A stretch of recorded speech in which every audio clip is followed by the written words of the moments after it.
कशा करायच्या हे पाहणार आहोत. तुम्ही म्हणाल हे प्रश्न कुठे येतात, तर हे प्रश्न मंथन परीक्षेला असतात, 5वीच्या स्कॉलरशिप परीक्षेला असतात, 8वीच्या स्कॉलरशिपला असतात. तसंच ज्या वेगवेगळ्या स्पर्धा परीक्षा असतात त्यात सुद्धा येऊ शकतात. मग हे 1 ते 100 पर्यंतचे अंक सोप्या पद्धतीने कसे आपण बेरजा करणार, तर पहा तुम्हाला त्याची एक ट्रिक मी सांगते. पहा 1 2 3 4 5 6 7 8 9 आणि 10. तर इथं काय करायचं, 9 आणि 10च्या मध्ये रेष ओढायची. त्यानंतर पहा 1 ते 9 मध्ये मधला अंक कोणता येतो रे, 5 आला. मग हा 5 घ्यायचा आणि 1 ते 9 मध्ये किती 9 संख्या आहेत की नाही, म्हणून ह्याला 9 ने गुणायचं. 9 5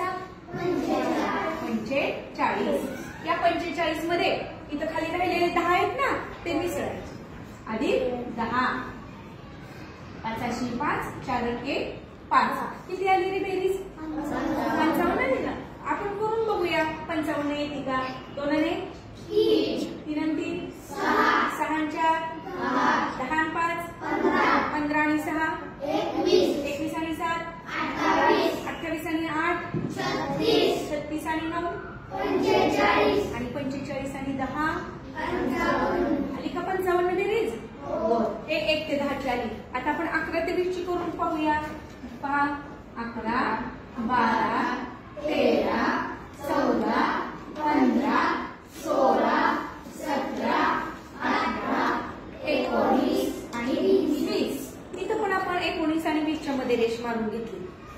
पहा आता 11 ते 19 चा मध्य कोणता येतोय बरं, 15. कोणता येतो, 15. या 15ला गोल केले आणि 15 लिहिले. त्या 15ला हे इथून पर्यंत 11 ते 19 पर्यंत एकूण संख्या किती असतात, 9. म्हणून 9 ने गुणायचं. 15 गुणिले 9 15 9 135. 135. त्या 135 मध्ये काय करायचं, आता हे 20 मिसळायचं.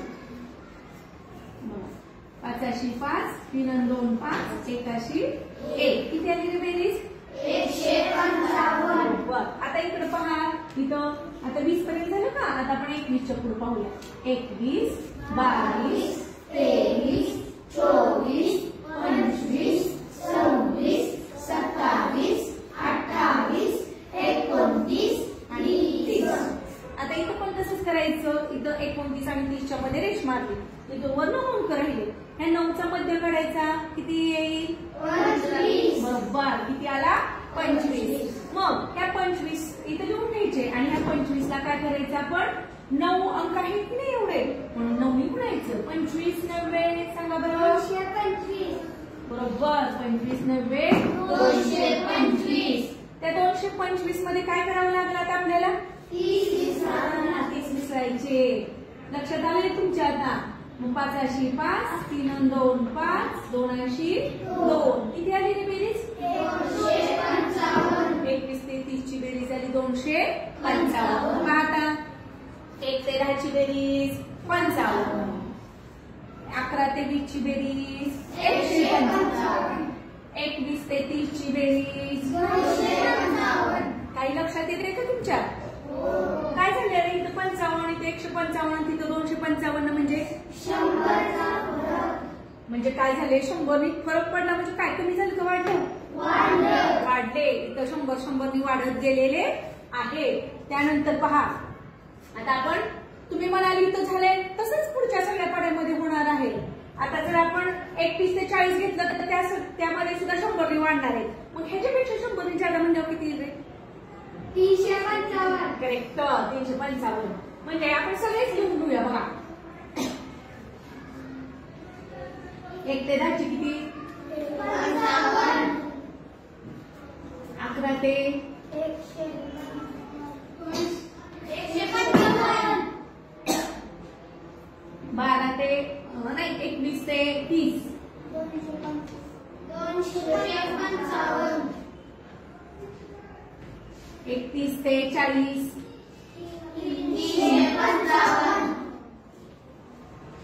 41 ते 50 455. 51 ते 60 555. ते 70. बरोबर. 71 ते 80. 81 ते 90. 855. त्यानंतर 91 ते 100.